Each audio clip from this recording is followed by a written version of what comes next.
Jangan lupa tembelak, comot, dan serbet. Oke. Halo Sobat Deso, kembali lagi dengan video saya, video yang paling deso sedunia akhirat. Oke, di hari yang cerah ini saya akan menjelaskan tentang manfaat dari getah pinus.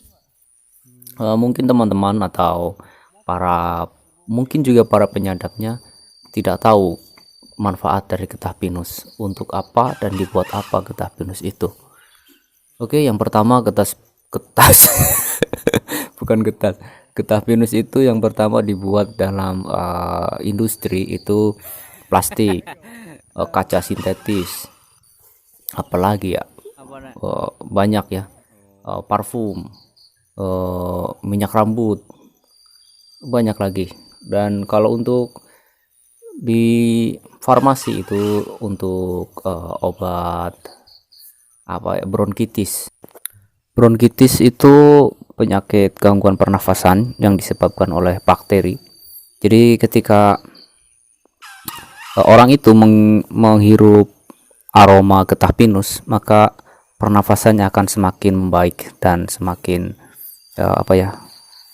semakin enak untuk bernafas. Dan selanjutnya itu untuk membuat campuran membuat minyak rambut. Jadi minyak rambut itu yang wax itu yang bisa membuat rambut kita menjadi berdiri, menjigrik seperti rambutnya landak itu, menjinggis. Nah, itu campurannya ada getah pinusnya juga. Dan untuk membuat plastik, untuk membuat kaca sintetis itu yang ada di kaca lampu motor, kaca lampu mobil itu terbuat dari bahan bakunya juga ada getah pinusnya juga. Dan yang selanjutnya adalah untuk membuat plitur dan bahan baku cat, itu juga ada campuran getah pinusnya juga.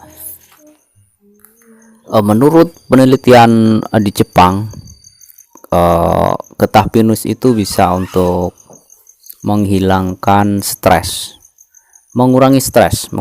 Jadi biasanya dibuat untuk pengharum ruangan, aromaterapi itu yang aroma getah pinus itu ada.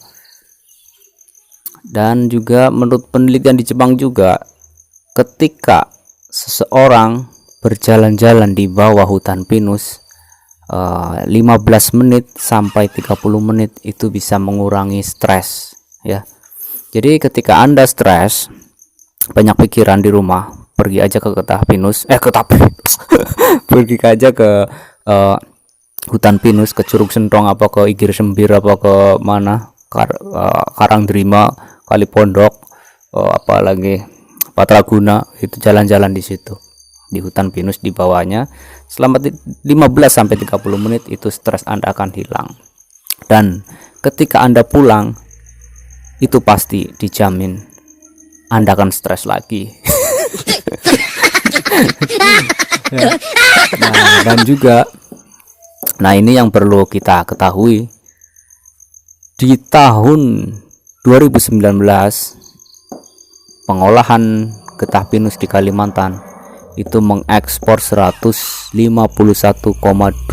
ton olahan getah pinus, diekspor ke Tiongkok. Jadi Indonesia itu sudah tiap tahun mengekspor getah pinus ke luar negeri, terutama ke Tiongkok.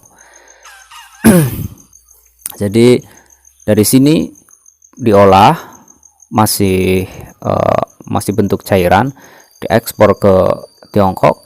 Di Tiongkok diproduksi menjadi barang, nanti dijual ke Indonesia lagi. Jadi berkesinambungan kerjasama. Karena di Indonesia mungkin belum bisa, akhirnya dilempar ke Tiongkok. Nah, ke Tiongkok yang bisa memproduksi untuk menjadi barang, dijual lagi ke Indonesia, dan terusnya seperti itu. Itu nggak ada ruginya. Kalau Indonesia bisa membuat produk-produk dari getah pinus sendiri, itu mungkin lebih untung. Tapi karena mungkin Indonesia belum bisa, jadi diekspor ke Tiongkok. Nah, tukang pupuk atau penyadap getah pinus itu juga termasuknya pahlawan devisa, karena getah pinus itu diekspor ke luar negeri. Jadi yang selama ini kita bilang atau kita bicarakan pahlawan devisa itu adalah TKW, TKI, itu ya emang benar itu, tapi juga yang lain juga masih banyak pahlawan devisa yang lain, termasuk tukang bobok, tukang ya petani-petani lainnya, penyadap getah pinus, penyadap nira, kelapa, aren. Ketika produk mereka dijual ke luar negeri, itu berarti itu juga pahlawan devisa ya. Petani-petani yang lain yang hasil pertaniannya itu bisa sampai dijual ke luar negeri, atau kerajinan tangan yang sampai dijual ke luar negeri, itu juga semua pahlawan devisa. Jadi pahlawan devisa itu bukan cuma TKI dan TKW, jadi yang masih banyak pahlawan devisa yang lain, teman-teman. Oke, cukup sampai di sini. Seperti itu penjelasan saya. Sekarang teman-teman dan kita semua jadi tahu manfaat dari getah pinus itu seperti apa dan untuk apa, dibuat apa saja. Oke, terima kasih. Wassalamualaikum warahmatullahi wabarakatuh. Salam sukses.